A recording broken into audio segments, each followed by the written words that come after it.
அவர்கள் பாடமாக்கிய வசனங்களை ஓதி காட்டிக் கொள்கிறார்கள். இதெல்லாம் நடந்து கொண்டிருக்கிறது. வாழ்வு கடுமையான கஷ்ட வாழ்வுதான், ஆனால் துன்பம் இல்லாத வாழ்வு. வாழ்க்கையில கஷ்டம் இருக்கு, யாரும் துன்பப்படுத்தல. மக்களை அடிச்சாங்க, பிடிச்சாங்க, தெருவில் நடக்க முடியாம ஏசுனாங்க, அதெல்லாம் இல்ல. அந்த நிம்மதி இருக்கிறது, ஆனால் கஷ்டம் இருக்கிறது. எல்லாத்தையும் விட்டுட்டு வந்துட்டாங்க. ரொம்ப கஷ்டப்பட்டு உழைக்கிறார்கள்.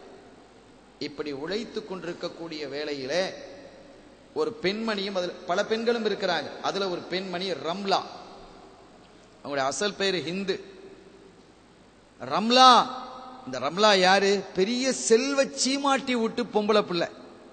இந்த பெண் இருக்கிறாங்களே, பெரிய பணக்கார வீட்டு பொம்பளை பெண்மணி. யார்? மக்காவினுடைய தலைவர்களில் ஒருவராகிய அபூ சுஃபியானினுடைய மகளார் ரம்லா ரலியல்லாஹு தஆலா அன்ஹா. அவங்களும் வந்திருக்கிறாங்க, தன்னுடைய கணவரோடு வந்துட்டாங்க, ஹிஜ்ரத் வந்துட்டாங்க அபிசீனியாவிற்கு. ஆனா அல்லாஹ் இன்னொரு சோதனை அவர்களுக்கு கொடுக்கிறான் பாருங்க. சோதனைகளில் இந்த பெருமக்கள் எப்படி வெற்றி கொள்கிறார்கள் என்பதை பாருங்கள். அவர்களுடைய பொறுமை எப்படி இருந்ததுங்கிறத பாருங்க. அபிசீனியா வந்தாச்சு. வந்து துன்பம் துயரம் இல்லாமல் வாழ்ந்தாலும் கூட குடும்பத்தில் கஷ்டம் இருக்கு. கணவரோட வந்திருக்கிறாங்க. ஒரு பிள்ளையும் பிறந்தது, ஒரு பிள்ளையும் பிறந்திருக்குது. அதுக்கு ஹபீபா, பொம்பளை பிள்ளை, ஹபீபாங்கிற பெயரை வைக்கிறாங்க.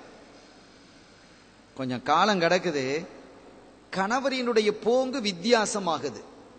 மாப்பிள்ள கணவர் வித்தியாசமா மாறுறார்.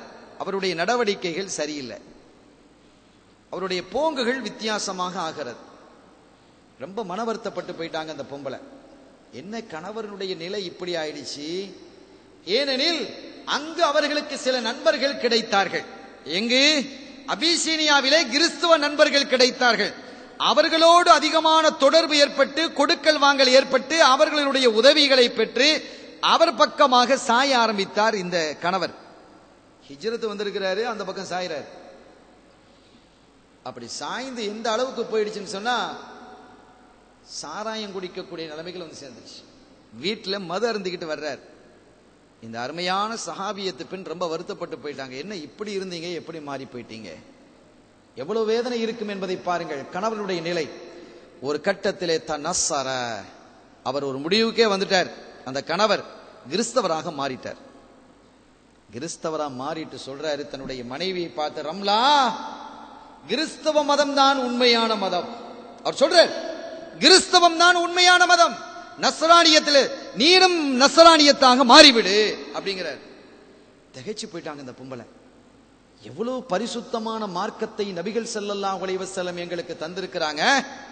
அழகான மார்க்கம், அற்புதமான மார்க்கம், குடும்பங்களை அரவணைத்து செல்லக்கூடிய மார்க்கம், பெரியவர்களுக்கு மரியாதை காட்டக்கூடிய மார்க்கம், குழந்தைகளுக்கு அன்பு காட்டக்கூடிய மார்க்கம், உண்மை பேசக்கூடிய மார்க்கம், தப்பு செய்யக்கூடாது என்று சொல்லக்கூடிய மார்க்கம், தவறு செய்யக்கூடாது என்று குறிப்பிட்டு சொல்லக்கூடிய மார்க்கம், இறைவனையே வணங்க வேண்டும் என்று சொல்லக்கூடிய மார்க்கம். எவ்வளவு அழகான மார்க்கத்தை விட்டுட்டு நஸ்ரானிய நீங்க போயிட்டு என்னையும் நஸ்ரானி ஆக்குறீங்க. முடியாது, அடிக்கிற நஸ்ரானி ஆகு, இல்லைன்னா உன்னை தலாக்கு சொல்லிடுவேன் அப்படிங்கிறார். இந்த பொம்பளைக்கு யாரு துணை இருக்கிறாங்கன்னு யோசிச்சு பாருங்க. தன்னன் தனியாக கை குழந்தையை வைத்துக்கொண்டு உதவி ஒத்தாசை இல்லாமல் கணவன் தரக்கூடிய கொஞ்சமோ நஞ்சமோ அதை சாப்பிட்டு கொண்டு காலம் கடத்தக்கூடிய இந்த பெண்மணிக்கு எவ்வளவு பெரிய சோதனை வந்திருக்கிறது, எவ்வளவு பெரிய சோதனை. அப்படியே ஆடி போயிட்டாங்க அந்த பொம்பளை ரம்லா ரலியல்லாஹு தஆலா அன்ஹா. அவர்கள் அப்படியே ஆடி போய்விட்டார்கள். கணவனினுடைய நிலை இப்படி போய்விட்டது என்றால் என்னுடைய நிலை, இந்த குழந்தையை வைத்துக் கொண்டு நான் என்ன செய்வது? அவர் சொல்லிட்டார், நீ இஸ்லாத்தை விட்டு வெளியே வா, கிறிஸ்துவ மதத்தை ஏற்றுக்கொள், இல்லை என்றால் நான் உன்னை தலாக்கு சொல்லி விடுவேன் என்று சொல்லிட்டு போயிட்டார். நாளை வர்றேன், வந்து பேசிக்கிறேன் போயிட்டார். இந்த பெண்ணுக்கு 3 வழிதான் இருக்கு. என்ன வழி? ஒன்னு, திருப்பி மக்காவுக்கு வாப்பாட்டையே போயிடுறது.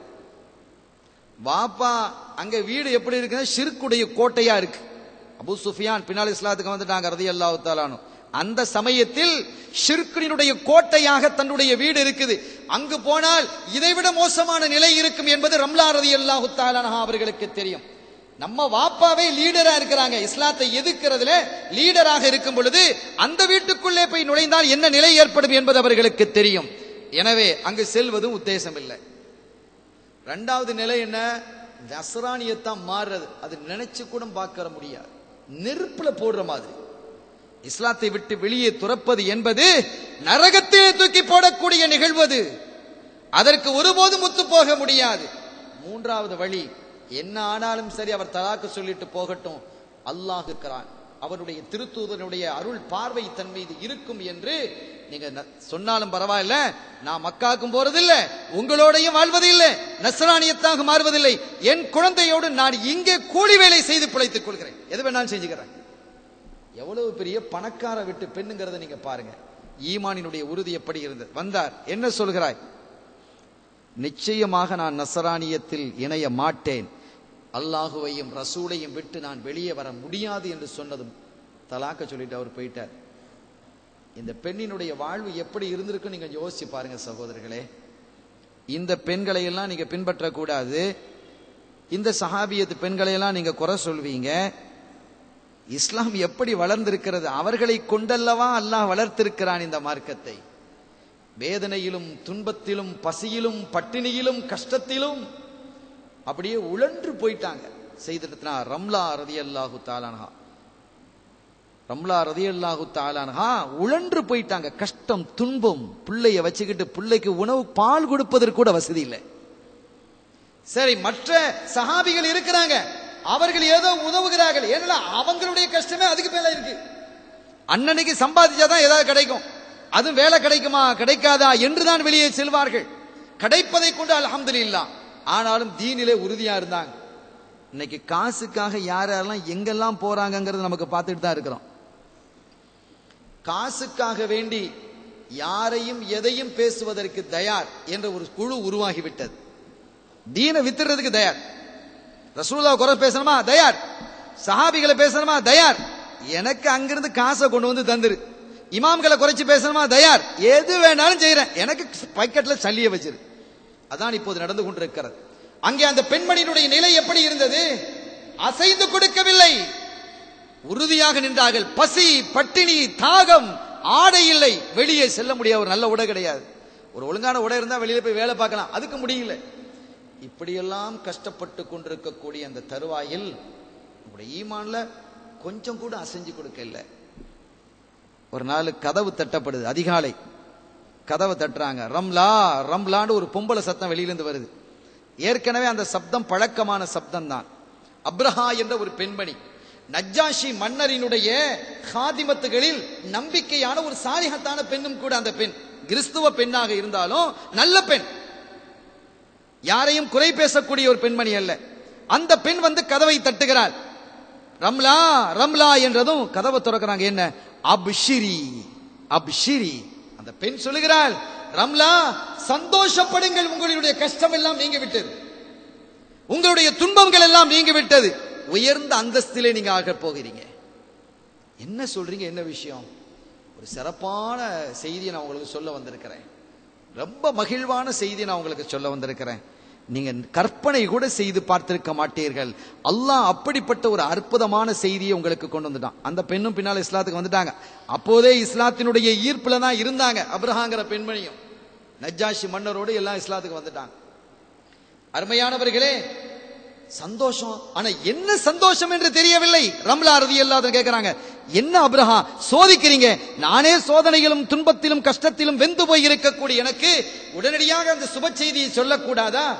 சுப செய்தி என்றால் அவ்வளவு லேசான சுப செய்தி இல்லை ரம்லா. அல்லாஹ் உங்களினுடைய அந்த கஷ்டத்திற்கும் துன்பத்திற்கும் நீங்கள் அடைந்த சோதனைகளுக்கும் மகத்தான பாக்கியத்தை வழங்கியிருக்கிறான்.